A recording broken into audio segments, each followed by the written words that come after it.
Professor Kendi, clearly the vast majority of domestic terror attacks in this country are being perpetrated by white, right-wing, white supremacist extremists.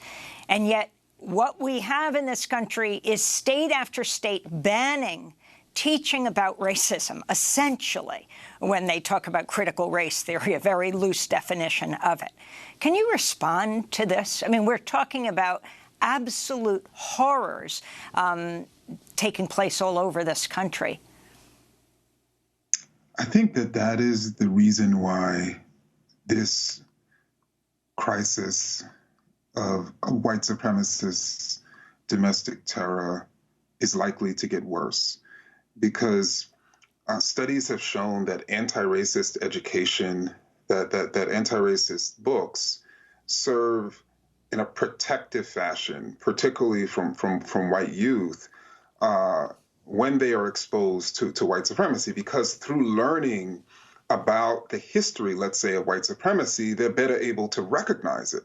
So then when they're approached or they see a white supremacist meme, online, or a white supremacist enters into their multiplayer video game, or they receive messages on 4chan, they're able to recognize it, as not only white supremacist ideology, but also they're able to recognize it as wrong.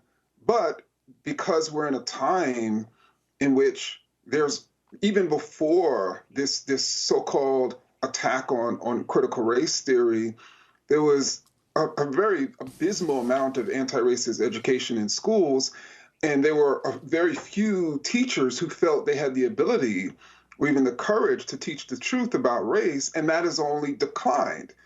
And so there's even less of an ability to protect, particularly white male teenagers, which then makes them even more vulnerable to white supremacist ideology at a moment in which they're trying to figure out why there's so much polarization. What is the existential threat?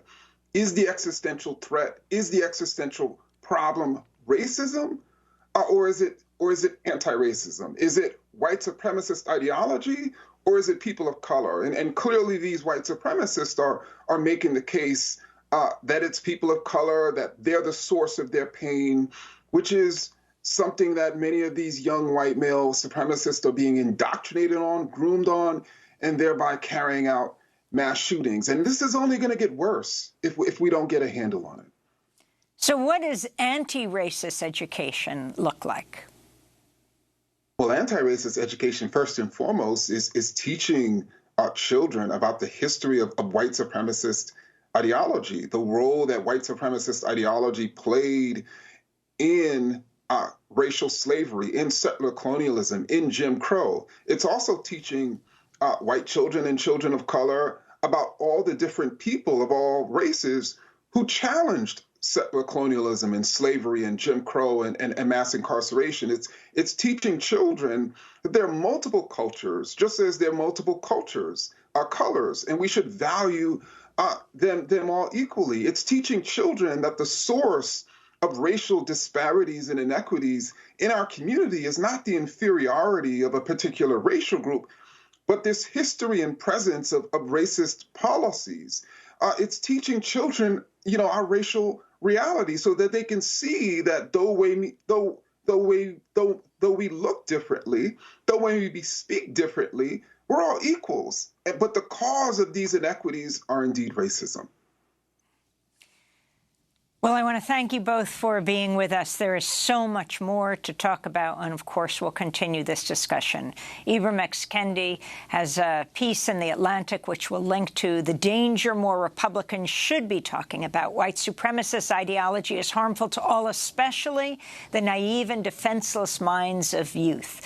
Professor of Humanities at Boston University, founding director of the Boston University Center for Anti-Racist Research, and Nikki McCann-Ramirez, Associate Research Director at Media Matters, joining us from Washington, D.C. We will stay in Washington as we talk about the abortion protests, the hundreds of protests that took place nationwide this weekend.